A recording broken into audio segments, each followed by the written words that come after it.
standar. Dan ayamnya juga sama. Jadi umur 2 bulan yang di luar itu dia tidak mau terima. Minyak gorengnya juga sama, standar. Harganya pun sama. Jadi tidak hanya di satu kota, di beberapa kota, dan tidak hanya di beberapa kota, di beberapa negara. Dan di satu kota pun tidak hanya satu outlet, tapi beberapa outlet. Ini dulu pecel kawi, sekarang pecah. Jadi karena punya anak 4, jadi pecel kawi ini terkenal sekali di Malang. Jadi akhirnya anaknya 4 jualan sendiri-sendiri dan berjejer. Ya tidak ada masalah itu, berseberangan. Jadi it's okay. Bisnis mereka jalan juga. Jadi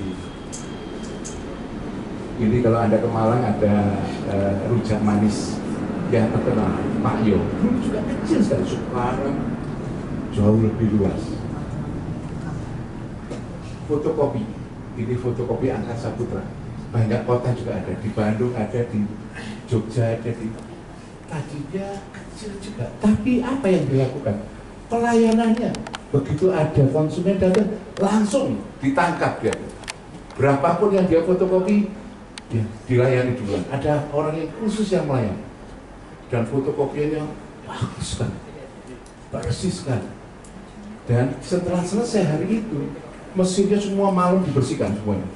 Jadi pagi-pagi sudah tidak perlu memfotokopi, dibuka dulu, dibersihkan dulu, tidak. Konsumen langsung dilayani. Bahkan mesinnya berkembang juga, pakai kombinasi antara kerjasama Canon dan Xerox itu muncul dengan fotokopi, halamannya harus tertata dengan bagus. Ini memang sorry.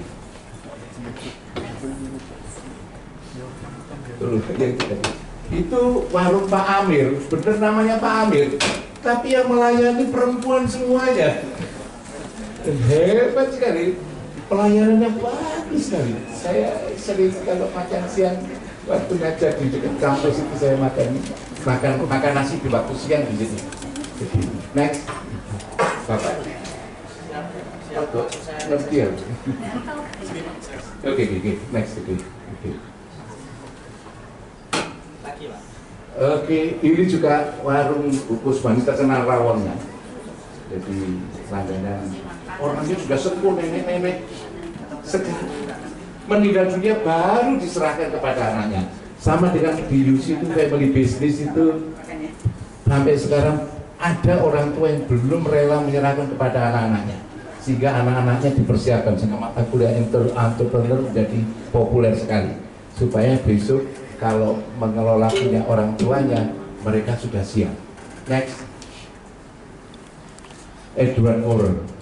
Ini sepatu yang orang Bandung yang juga buka di Malang, juga buka di Australia. Dan sepatunya hebat sekali. Di Malang murah, harganya sekitar 3, tapi di Australia harganya lipat, di atas 3 juta, buy one get one free. Jadi kalau beli sepatu, beli 1 dapat 2, kiri dan kanan. Next.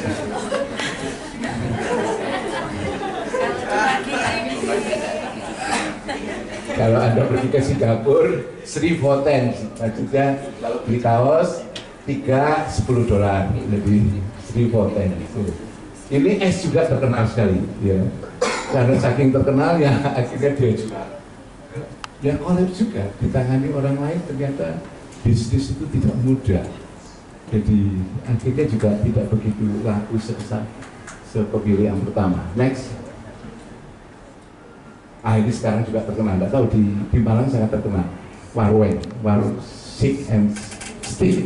Ada juga di banyak tempat di Malang, di beberapa tempat ada. Ini Jogja, aslinya dari Jogja. Next. Ini orang terkaya Jarum Kudus luar biasa. Saya sempat mengajar di sana. Next. Dari yang tadi kita kembali ke teori. Apa sih sebetulnya entrepreneurship? Monggo kita tolong Pak Faruk ke yang pertama. Ya, file yang pertama. Okay. Saya dikasih waktu 2 menit, jadi kurang 15 menit. Okay.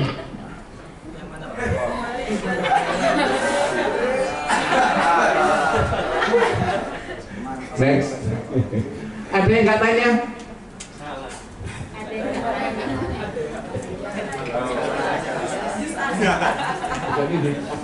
Ganti file. Ya. Nama saya Bambang Sugiono Agus Purwono. Bambang itu dalam toko pewayangan itu mesti ganteng. Sugiono, Su itu bahasa Sanskerta, artinya baik. Agus itu bagus. Purwo itu nomor 1. Jadi Bambang yang bagus tuh ganteng, anak lanang nomor 1.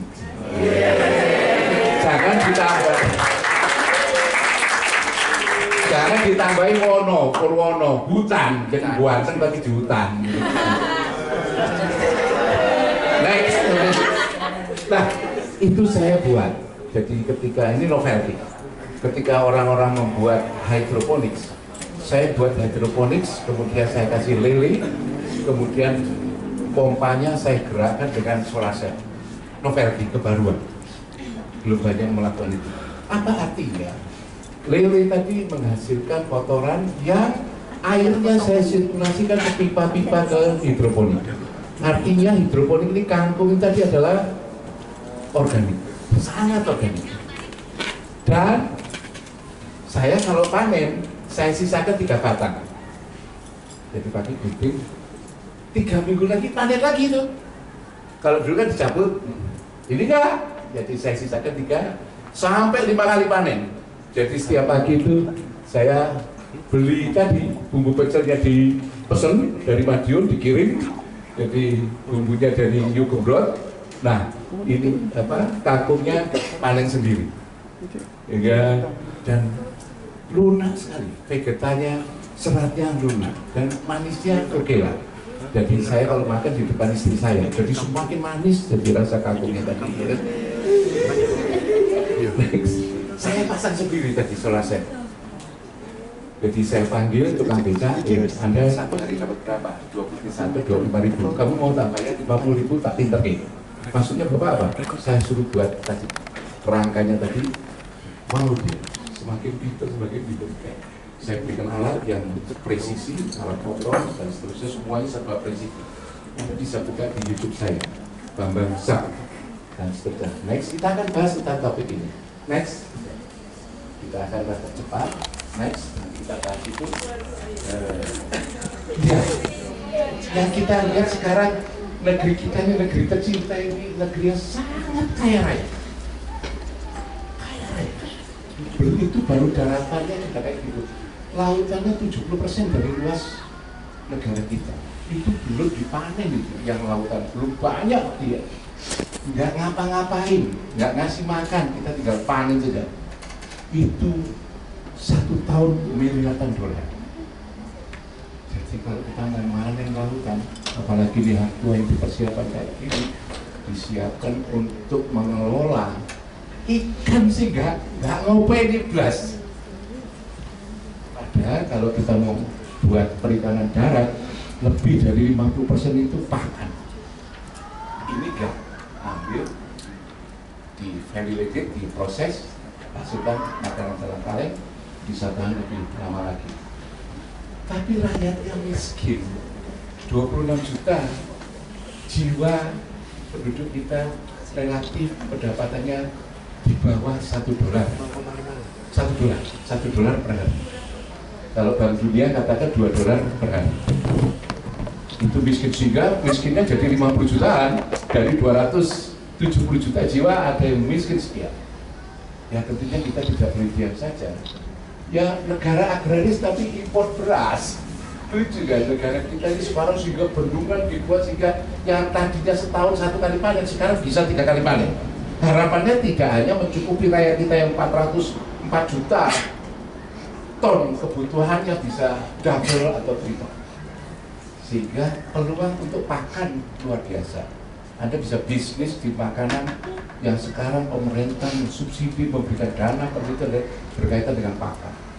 Pangan itu luar biasa bantuan pemerintah di situ.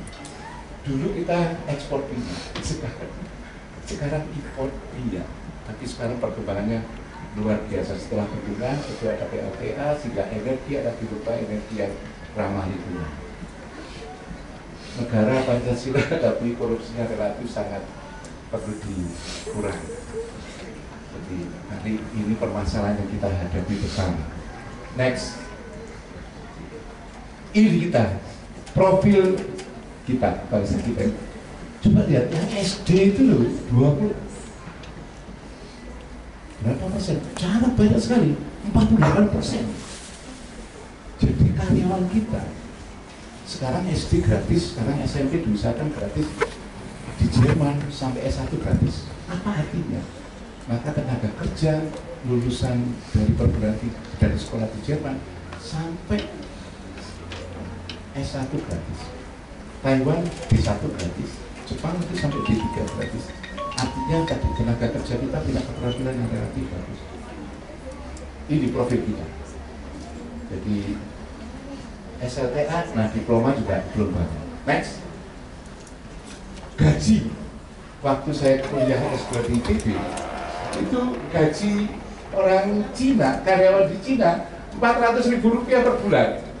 Kita gaji kita sudah di atas 1 juta, karyawan rata-rata UMR di atas 1 juta. Sekarang terbalik, Anda lihat, Cina sudah 28 dolar per hari, Malaysia 27 dolar per hari, Thailand 16 dolar per hari, Indonesia 9 dolar per hari. Ya, Vietnam sekarang juga sudah tumbuh dan berkembang luar biasa industrinya. Next. Nah, target tahun 2045 Indonesia emas, kita akan ranking 4 dunia. Pendapatan per kapita kita akan 16.000 dolar per orang, luar biasa, di atas 200 juta rupiah per tahun. Kalau begitu 12, maka Anda menghabiskan dana sekitar 20 juta per bulan, dan itu luar biasa. Dan sekarang dipersiapkan supaya tidak gagal sampai 2045. Sekarang pendapatan kita zamannya Megawati 800 dolar per orang per tahun, zamannya SBY 3,4 3.400 dolar. Sekarang sudah meningkat terus. Nah, usaha-usaha itu yang sekarang kita salah satu negara yang dikatakan industri. Kalau entrepreneurnya di atas 2%, kita masih di bawah itu. Dari jumlah penduduk kita harus di atas 2%. Next.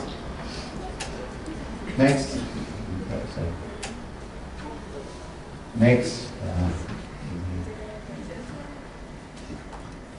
ini Anda sudah dapat, saya sudah tahu Anda lebih bagus buku panduannya di entrepreneur, tapi saya akan kasihkan definisi yang cukup menarik. Next.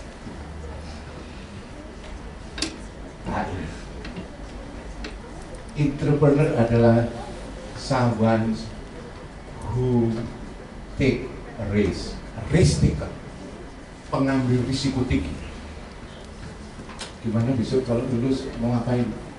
Mau kerja aja kan gitu kok. Sekarang anak muda sekarang bisnis, mau jualan apa? Jualan donat, jualan pecel. Anak saya jualan donat. Ayah sekarang ambil S2.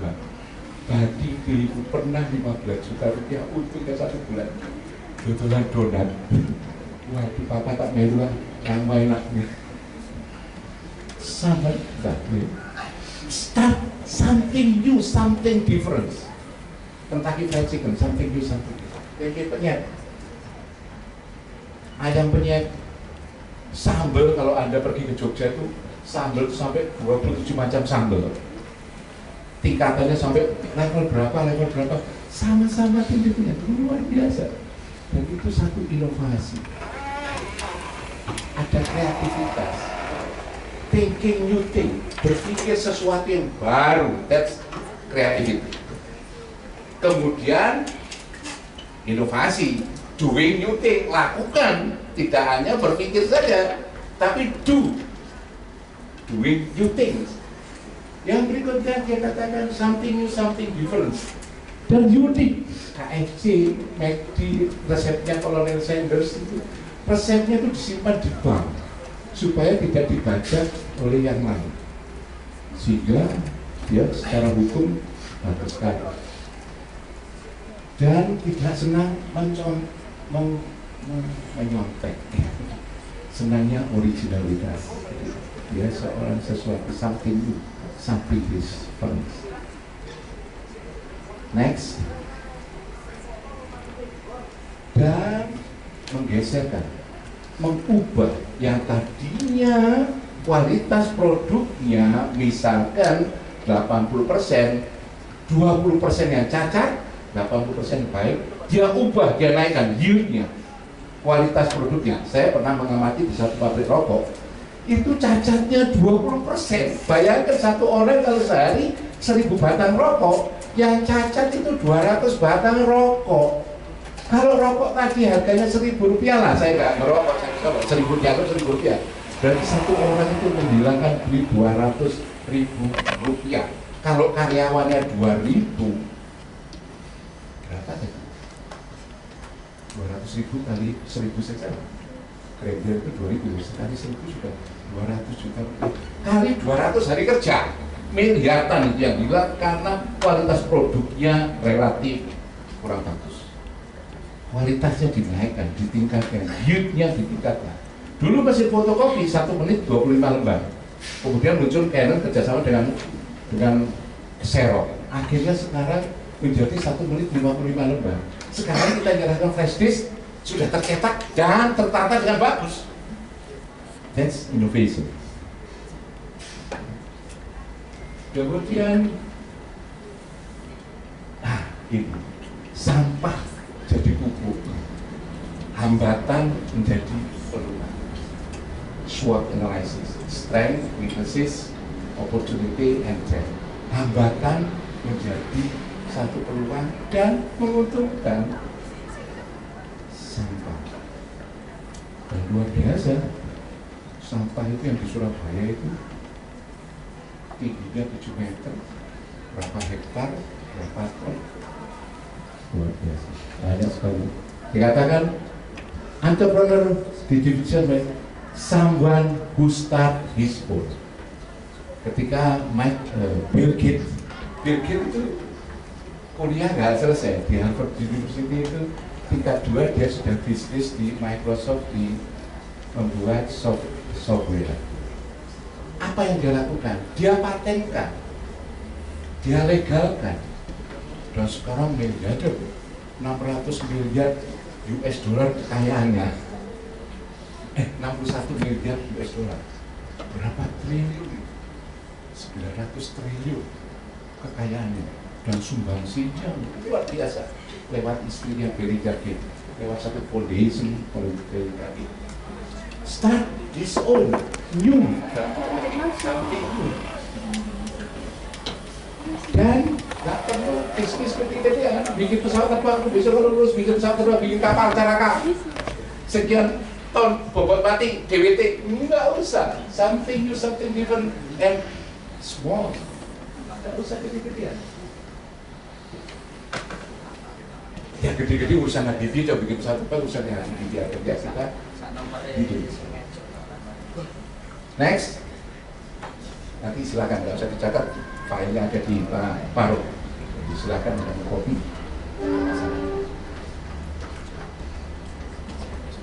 Nah ini cirinya. Aku kurang 9 menit, 3 menit lagi, habis itu bukan ya tau. Anda bisa banyak belajar dari sana. Oke, saya lanjutkan sedikit. Apa karakteristik percaya diri? Kalau saya sempat kuliah di ITB itu, dia bilang kalau kenalan Bambang alumni teknik mesin, ITB-nya belakang. Teknik mesin dari ITB, bukan dari ITB itu. Jadi pride dengan jurusan buaya ini kan. Prestasi, need for achievement. Jadi saya itu IPK saya S3 itu 3,56, karena selesainya 4 tahun nggak bisa cum laude. Kalau 3 tahun saya bisa cum laude. IPK saya 2,76. Begitu ngambil S3, dia bilang kan nggak boleh, harus di atas 3. Dia bilang, ini lebih jadi beda. 2,76 di tompo S3 di Brawijaya. Jadi medit optimis. Jadi positive thinking, ini loh masa depan kita terlalu api. Kenapa sih ngomong sing elek-elek, sing api ciake, ya kan? Jadi yang bagus-bagus itu loh, api lah, berpositif thinking itu belajar cukup lama sampai bukunya saya 2 tahun lebih saya untuk belajar positif thinking. Masa depan api, jaga di pikiran kita api terus, api lah, nggak usah khawatir di depan kita azab.